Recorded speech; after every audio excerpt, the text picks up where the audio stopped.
Cricket దిగ్గజం సచిన్ కుమారుడు అర్జున్ టెండూల్కర్ కు ఏమైంది? ఊతకర్రతో ఎందుకు నడుస్తున్నాడు? ప్రస్తుతం అభిమానులను కలవరపెడుతున్న ప్రశ్న ఇది. ముంబైలో ప్రముఖ pop star Justin Bieber concert జరిగింది. అభిమానులు ఇండియన్ బీబర్ గా పిలుచుకునే అర్జున్ టెండూల్కర్ ఈ షోకు వెళ్లారు. అయితే అక్కడ అర్జున్ ఊతకర్రతో నడుస్తూ కనిపించారు.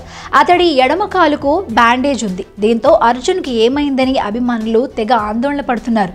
ఇప్పటికే ఇండియన్ బీబర్ గా సోషల్ మీడియాలో క్రేజ్ సాధించిన అర్జున్ బీబర్ షోకు రావడంపై నెటిజన్లు తమదైన శైలిలో స్పందించారు. అచ్చం తనలాగే ఉన్న బీబర్ కోసం దేశీ బీబర్ గాయాన్ని కూడా మరిచి కాన్సర్ట్ కు వచ్చాడని ఓ అభిమాని ట్వీట్ చేశాడు. ఇక భారత అభిమానులను నిరాశపరిచిన బీబర్ ను ఎద్దేవా చేస్తూ స్టేజ్ పై ఉన్నది జస్టిస్ బీబర్ కాదేమో, అర్జున్ ని తీసుకొచ్చారేమో అంటూ ట్వీట్లు పెట్టారు. ప్రస్తుతం నెట్లో ఈ ట్వీట్లు హాట్ టాపిక్ గా మారాయి. భారత్ లో ప్రదర్శన ఇచ్చేందుకు వచ్చిన కెనడా సింగర్ జస్టిన్ బీబర్ తమను నిరాశపరిచారంటూ పాప్ అభిమానులు అసంతృప్తి చెందిన విషయం తెలిసిందే.